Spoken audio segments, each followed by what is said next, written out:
40 states have weather, and we're glad that you're inside, bundled up, maybe a hot chocolate. Hopefully you're safe. Maybe we can put a little, couple of logs on the fire and help warm you up here with NFL Prime Time. That's our job. All right, AFC Championship game. 3 weeks into the season, September. Okay. New England, 1-2. Denver, 1-2. All right. We'll kind of follow them, but there'll be somebody else. Yeah. Denver went into Philly and won.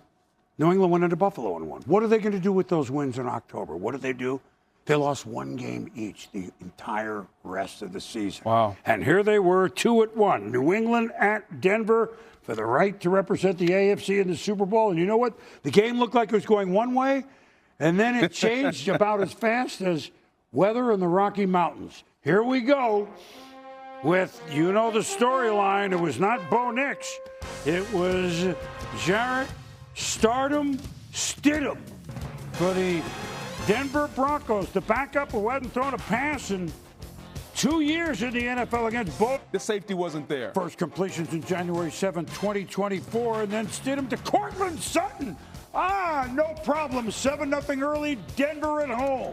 Field goal, go up 10-0, and he didn't. So it stays 7-0. Now Broncos third and for own 33, going back, pedaling. Christian Ellis, he throws it away. There's a lot of stuff happening. First they called grounding. Then they went, no. It's a backward pass, but the whistle blew, so they couldn't advance, but it is New England ball. Bad play by the refs. The refs have to let this play go. Should have been a touchdown for the Patriots. Either way, Patriots get ball. And what a call here on the quarterback draw. Well, look, it's like a minute later, and look at the snow flying. Borregales from 46. Yay! Wide right. Malcolm Roach, Broncos, so yeah.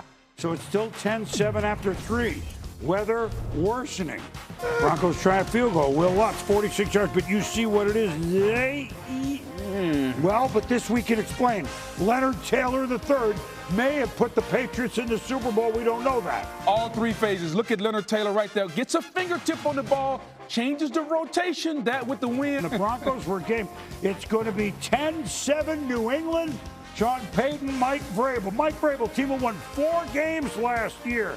They are AFC champions. They are going to the Super Bowl. Do you think the coach makes a difference? You betcha. 10-7, the Patriots had never won a playoff game in Denver before. Tom Brady lost twice to Peyton, once to Jake Plummer. Then there was a game in the 80s, but you know what? It's new history now for Mike Vrabel in the locker room.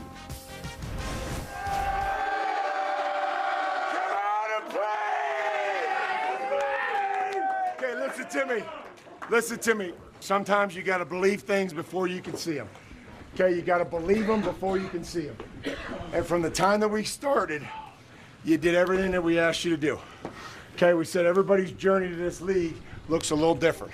Just like everybody's journey to the Super Bowl looks a little different. Man, that's cool. It's pretty special. It's something that I won't forget. Road Warriors, 9-0 on the road, playing for this team and finishing in victory formation. I head bumped Will, and that was probably the hardest head bump of my life out there after I picked up the first down. So special for those guys. We've been in that scenario a lot. I felt like most of the first half we played on their side of the field. We didn't score enough points offensively or capitalize on that field position.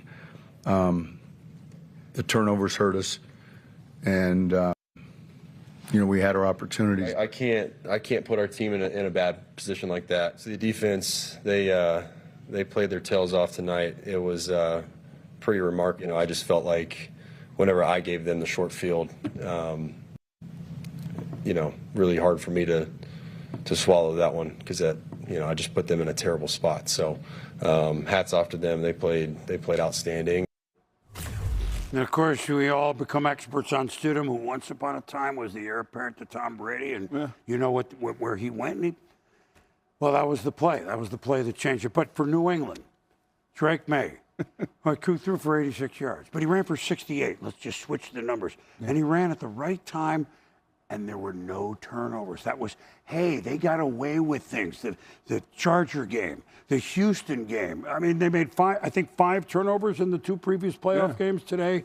Nothing. And that was the difference. Well, boom, let's take a look at the first half of this game. Drake Maye was not throwing the football well. He threw the ball for 86 yards in this entire game. And I thought it was an outstanding job of understanding when your fastball is not there and you got to go to your secondary pitch. And for Drake Maye, he's an outstanding athlete. And his secondary pitch was his legs. His ability to make first downs with his legs was outstanding, especially when the Broncos were in man coverage. If you're going to be in man coverage, the defensive line has to keep the quarterback in the pocket. You can't allow that seam. Drake Maye, tremendous athlete, 6'5", 240 pounds. He can run. He's a tremendous runner, and there you get a first down. He rushed for 6 first downs, especially when the Broncos are in man coverage. The secondary's back is turned.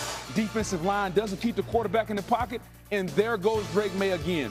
Time and time again, Drake Maye used his legs to get first downs. He used his legs to keep the Broncos off balance. And on a day when the weather turned inclement in the second half and he didn't have his fastball in the first half, I thought this was a masterclass of Mike Vrabel and Josh McDaniel telling Drake Maye, hey, when you have an opportunity, use your legs and run the ball. And he did that. The numbers don't look gaudy. This was a really good performance from him because he took what the defense gave. Well, I don't have a fastball. I got this. Yes. I have this. In retrospect, and it's easy to be an armchair quarterback or whatever you want to call it, I wonder if Sean Payton Booger will go, okay, we could have kicked the field goal and probably would have made that one and gone up 10-0. Yeah. That weather might have come in at the end of the game. It might have come in at halftime like it did. But do you think if he looks himself in the mirror, he goes, ooh, we could have gone up 10-0 and New England hadn't moved the ball at all? So the job of a coach is to put his team in the best situation. You got to understand situational football. Everybody knew the forecast for the game. You knew at some point the weather was going to get nasty. And at that point, you're up 7-0. All the momentum is with you. It's a 31-yard field goal. It's shorter than an extra point. Correct. Extra points are 33 yards. This is a 31-yard field goal. He turned it down. I don't care what analytics say. Sean Payton's job was to kick that field goal, go up 10-0, understanding, one, you keep momentum, two, the weather was coming and it was going to be difficult to move the ball.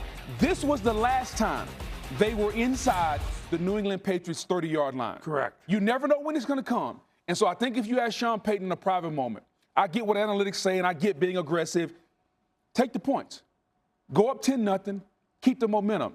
Because you did your homework before the game. You knew the weather was going to turn nasty. And it was going to be, even though Will Lutz was a good kicker, it was going to be tough to kick in inclement weather. I thought this was a poor coaching decision and move by Sean Payton. Yeah, and unusual, although you get it. I mean, it was 4th and 1. I mean, we weren't shocked that he went for it on 4th and 1, but if you're going to go for it, how about run the ball? Right. I mean, it's 4th and 3 feet. Yes. Or a 31-yard field goal. Instead, you go reverse pivot with the quarterback making his first start. Right. Yeah. He'll look in the mirror and go, okay, when do I shave? Hey, listen, we're going to laud both defenses.